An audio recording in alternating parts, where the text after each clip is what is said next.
beliau Soekarno maunya dideportasi ke Yaman. Masih ingat gak?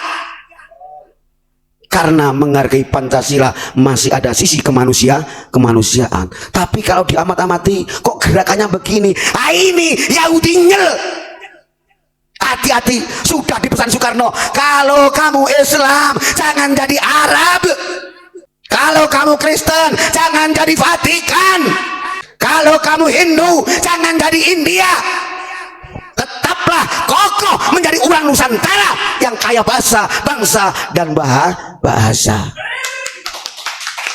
Mujib paling sakit kalau rakyat sampai diinjak, berarti oper alih menjadi hambamu. Betul enggak? Tidak menjadi Abdullah tapi Abdul Habaib wa Abdul Ba'alawi. Marah. Bahaya. Harapan leluhur dari Nusantara, Wali Songo, ulama Nusantara seluruh kompak kepengen jadi Sabang sampai Merauke menjadi Abdullah sesuai agamanya masing-masing, lintas agama. Datang-datang sok membid'ahkan, datang-datang Pancasila togut, datang-datang bikin demo, datang-datang presidennya dilaknati, diomong yang enggak, datang-datang bicara yang enggak kepada ulama Nusantara, datang-datang bilang yang enggak kepada rakyat. Bahkan istana dianggap istana iblis. Bahaya. Datang-datang ngebom Borobudur, datang-datang ngebom Bali. Bahaya. Tidak tahu lintas agama. Bismillah mirah. Makanya sudah sesuai tokoh dan wali kita, berbentuk Indonesia, berbentuk Pancasila, berbentuk NKRI, berbentuk Bhinneka Tunggal Ika. Hati-hati. Lebih fasih mana dengan bismillah mirah yang kau anggap kamu mengakui sebagai tokoh sufi? Baca kamu bismillah. Para ulama kita dari Sabang sampai Merauke ibarat berhuruf 1 tahun. Jangan kau injak-injak. Makanya pantas Kanjeng Sunan Ampel, siapapun yang belum paham rasanya berbismillah belum Islam. Dengar, ngadu sufi, baca bismillah Indonesia. 19 tahun darah yang bicara. Hati-hati. Berani-beraninya mau beralih habaib. Makanya ini akhlaknya Abu Yaman, maaf. Jadi rakyat dari Sabang sampai Merauke adalah rahmat betul melimpah, berkah betul melimpah, alias rakyat yang penuh berkah, yang penuh kerahmatan dari Allah Subhanahu wa Ta'ala. Karena diawali bismillah. Kamu datang-datang hanya bisa fase sedikit sois Islam, betul nggak? Membid'ahkan. Ini nanti kalau Pancasila dibilang bid'ah, perang. Menginjak nilai-nilai Indonesia, nilai-nilai Pancasila, nilai-nilai merah putih raya. Alhamdulillah, mudah-mudahan seluruh PBNU sadar memang kita perjalanan khusnudon, tapi bil istiqroh, ayo teliti siapakah mereka. Indonesia hebat, semuanya kepingin bersatu, betul nggak? Ingat di era beliau Soekarno maunya dideportasi ke Yaman. Masih ingat gak? Karena menghargai Pancasila masih ada sisi kemanusiaan. Tapi kalau diamat-amati kok gerakannya begini. Ah, ini Yahudi nyel. Hati-hati, sudah dipesan Soekarno, kalau kamu Islam jangan jadi Arab, kalau kamu Kristen jangan jadi Vatikan, kalau kamu Hindu jangan jadi India. Tetaplah kokoh menjadi orang Nusantara yang kaya bahasa, bangsa, dan bahasa. Kenapa saya singgung itu? Mohon maaf. Ingat, perjalanan Indonesia adalah perjalanan menuju juara dunia. Kepingin Indonesia jadi contoh teladan dunia dan akhirat. Kata Soekarno, berilah saya 10 saja sahabat, berilah saya 10 pemuda. Lah ini pemuda jiwa-jiwanya Nabi Ibrahim ini, betul nggak? Hati-hati, Fatan itu pemuda. Fatan dalam Al-Quran adalah Ibrahim yang gagah pemberani. Hati ya, hati 10 pemuda berani menggoyangkan dunia, bukan untuk apa-apa. Beda dengan Belanda, beda dengan Jepang, beda dengan Inggris, hanya satu, untuk menebarkan kasih sayang. Bukan seperti kamu, sholawat dijual, jutaan, ratusan juta kau injek-injek rakyat Indonesia, gitu nganggu durian Nabi, gitu nganggu Muslim. Lihat kaca kamu, bismillah merah. Bismillahirrahmanirrahim, merah yang ditulis Kanjeng Sunan Ampel Raden Ahmad rahmatullah alaihi salam. Hati-hati, ngadu-ngadu sufi segala, kok ngadu-ngadu FPI, Front Pembela Islam, lo lupa kamu bismillah merah. Makanya hati-hati, mohon maaf, jangan tertipu sama Arab-Araban. Saya kasih tahu yang namanya As-Sayyidul Mukarram, ini bahasa yang keren sekarang. Ini kalau kita ini kalau bikin surat kepada YTH, oh Pak Imron, kepada yang terhormat, itu bahasa Arabnya As-Sayyidul Mukarram. Nah, biasa sih kita mulai rakyat RT sampai Pak Presiden kepada YTH, betul nggak? Nah, terus kita ditipu oleh mereka, sok habaib, sok sayyid. Jangan, goblok, naudzubillah min lali. Nah, ini kalau yang sudah dibahas pembelokan, yang dibahas sudah awal setar itu pendusta bahaya. Jadi mujib gak benci, mohon maaf. Orang Yaman ada, kabin akhbar, mereka sadar, mereka jujur. Betul nggak? Nah ini yang diminta di Indonesia itu, harus ditekun, jujur. Jangan kau hapusi rakyat. Pondok pesantren coba kalau sudah sesepuhnya meninggal Gus, direbut jadi aset dia, bangsat dia, alaikum laknatullah. Hingga para ulama, kenapa ulama kropos nggak semangat seperti ulama-ulama dulu, seperti para muassis? Karena ada benalu di situ. Tidak salah, terdoktrin, biar melek, terdoktrin. Ayo kita doakan bersama muhibbin, biar ilmu setan mereka, ilmu hipnotis, kita doakan selalu setiap hari kembali cinta tanah air itu. So ayo kita kembali kecil-kecilan. Ini konsepnya, caranya Syekh Nawawi. Hati-hati dalam menjaga tanah air. Kita tidak boleh silau dengan Arab. Nggak tahu tah kitab Safinatun Najah? Ini kitabnya As-Sayyid As-Syekh Salim Al-Hadrami.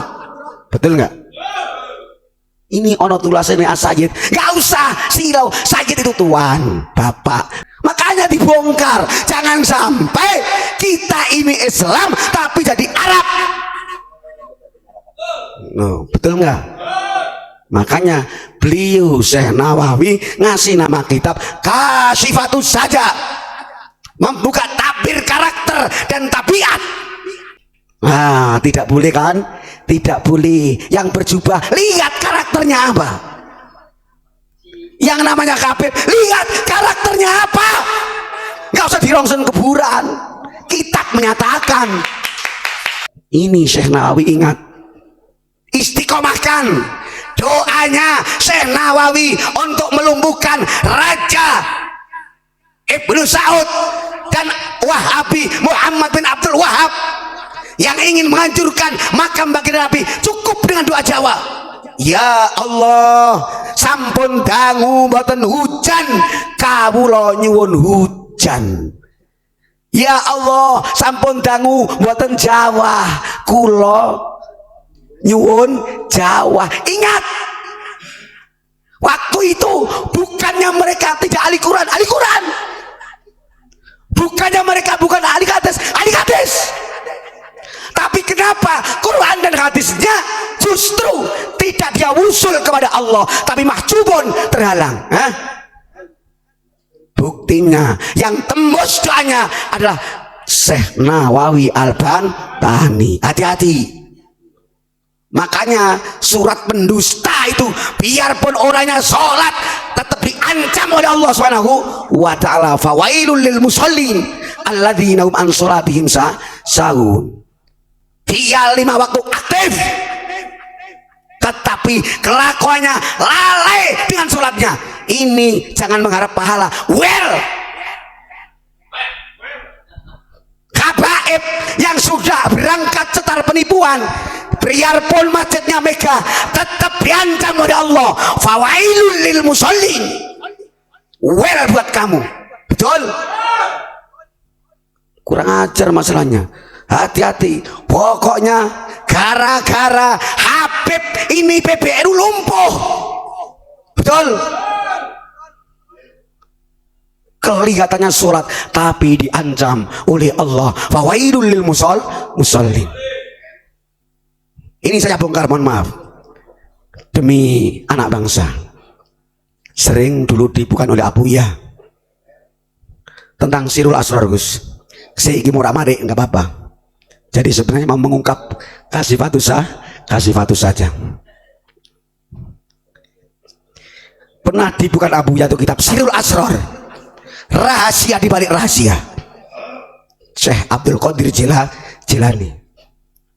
Amati, saya mohon maaf, ini nanti diterapkan dalam sistem Indonesia, sistem Pancasila, sistem merah putih, sistem Bhinneka Tunggal Ika. Surat Al-Baqarah ayat 283, hafidhu ala sholawati wa sholatil wusta wa qumu lillahi qanitin. Jagalah sholatmu. Ini kalau bermakna biasa. Tapi kalau sudah musyarakah bainatain, ini ada interaksi. Jadi yang pertama, hafidhu ala sholawat, jagalah sholat. Tapi kalau sudah hafidhu bimakna musyarakah bainatain, interaksi, saling menjagalah kamu kepada sholat. Artinya kamu harus bisa jaga sholat dan sholat harus bisa menjaga kamu. Artinya kita ini selalu dikawal oleh yang diwajibkan oleh Allah Subhanahu wa taala. Hafidhu ala sholawat was sholatil wusta.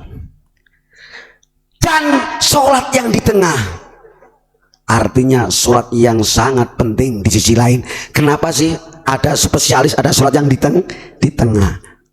Memang kalau para mufassirin beda pendapat. Ada yang duhur karena itu di tengah-tengah antara pagi dan sore. Tapi kalau Sayyidina Ali asar karena di tengah siang dan sore.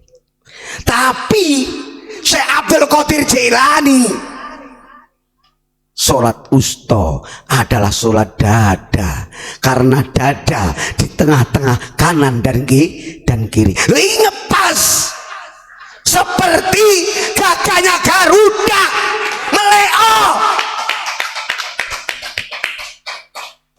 Garuda ikut tuntunan sholat wusta yang harus kamu jaga. Dadanya Garuda nggak satu pun dibenci, Sabang sampai Merauke harus didoakan selalu.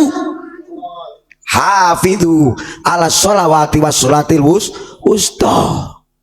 Bukan habis sholat terus bilang ulama anjing. Habis sholat rakyat Indonesia pesek kayak celengan semar. Habis sholat ternyata bilang Pancasila takut. Habis sholat bilang ziarah kubur bid'ah. Habis sholat istana Indonesia itu istana iblis. Siapa kelakuan semacam fawailul lil musallin, kamu. Biarpun kelakuan kamu kelakuan sholat, betul, rakyat dari Sabang sampai Merauke tidak boleh tertipu.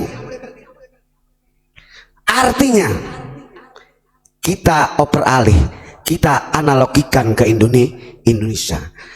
Kita ini mencintai Indonesia, harus ada interaksi. Indonesia kapan mencintai kita?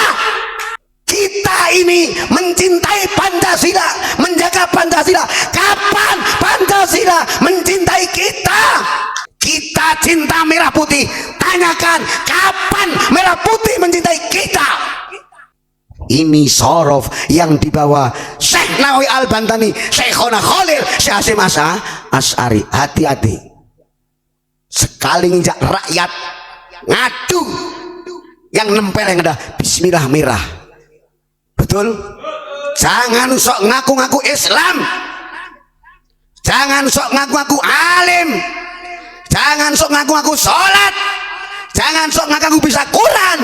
Bismillah sudah bertengger 19 tahun sesuai huruf bismillah merah. Hanya merah putihlah yang bisa menjawab. Dari Sabang sampai Merauke, cek.